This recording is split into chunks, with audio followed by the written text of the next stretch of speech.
60 degree का। फिर इसी तरह पे यहाँ पे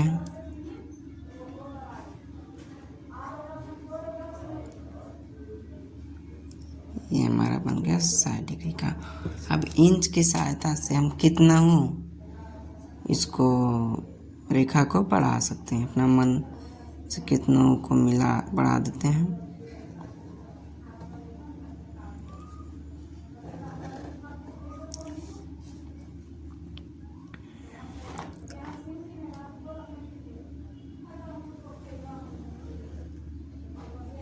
ले लिए।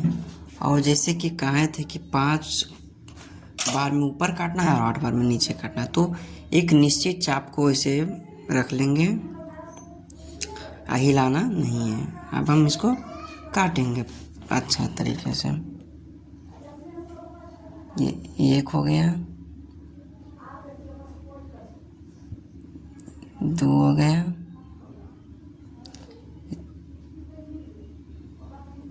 3 हो गया, 4 हो गया, ये 5 हो गया। हमको ये भी काट देना है। ये 1 हो गया, 2 हो गया, ये 3 हो गया, 4 हो गया, 5 हो गया, 6 हो गया, 7 हो गया, 8 हो गया। अब हमको इसका 5वां भाग और इसका 8वां भाग मिला देना है।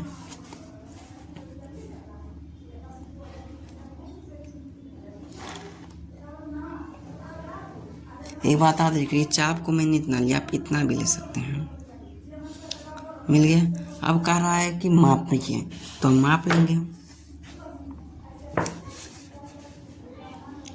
यहाँ से मापते हैं तो हमारा 2.9 cm पड़ता है। तो एक काम करते हैं, जहाँ कटा है उसको एक मान भी दे देते हैं।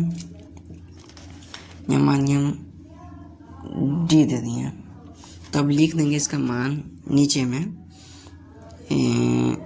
ए डी बराबर 2.9 cm और उधर तो 4.7 cm बचा, तो और फिर लिख देंगे डी बी या बी डी बराबर 4.7 cm।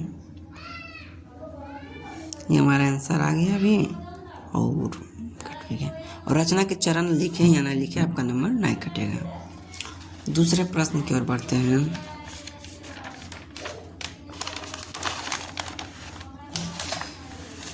ये रहा आपका दूसरा प्रश्न।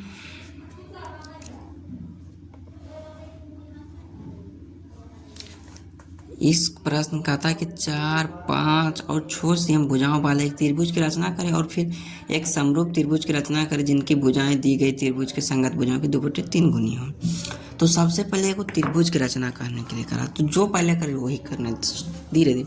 तो 3 त्रिभुज के तीनों भुजा का मान दिया हुआ है, तो हम किसी को भी आधार, किसी को भी कर्ण और किसी को भी लंब मान सकते हैं। तो अब हम ले लेते हैं 6 cm भी ले सकते हैं 5 cm में, तो हम 6 cm खींचेंगे।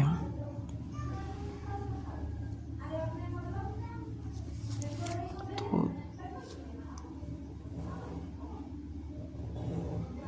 6 cm का एक रेखा खींच दिए। रेखा का बार बार नाम हम देते हैं, तो इसका नाम बी दे दिए, उसका नाम सी दे दिए और 6 cm का खींचे। जो दिया उसको लिखना ही है। अब फिर ये 2 को खिंचाएगा, फिर चाप लेंगे, चाप की सहायता से दोनों रेखा खींचेंगे। इधर से रेखा खींचेंगे, इधर से भी खींचेंगे, तब न कट के एगो त्रिभुज बन जाएगा।